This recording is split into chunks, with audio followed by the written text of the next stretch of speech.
గంధపు రంగు చీరలో మొఖానికి గంధం పసుపు రాసుకొని అమ్మవారు దీపపు వెలుగులో ఎంత అందంగా ఎంత తేజస్సుగా కనిపిస్తున్నారండి. ఈరోజు నవరాత్రుల్లో 3వ రోజు అన్నపూర్ణాదేవి అవతారం. అమ్మవారికి ఇష్టమైన రంగు గంధపు రంగు లేదా లేత పసుపు రంగు చీరలంటే ఇష్టం. అదే రంగుతో నేను అమ్మవారిని అలంకరించుకున్నానండి. అమ్మవారికి మల్లెపూలతో పూజ చేస్తే చాలా ఇష్టం. అందుకోసమని మల్లెమాలను సమర్పించుకున్నాను.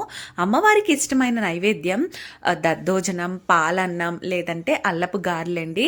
నేను దద్దోజనం నైవేద్యం కింద చేశాను. అలాగే మా చెట్టుకి ఈరోజు 2 మందార పూలు పూసే వాటితో కూడా అలంకరించుకున్నాను. కుంకుమ పసుపు అర్చన చేసుకున్నానండి. అష్టోత్తరాలు చదువుకున్నాను. ఈరోజు అమ్మవారికి నేను యాపిల్ ఫ్రూట్ని నైవేద్యంగా పెట్టుకున్నాను. ధూపం సమర్పించుకున్నాను.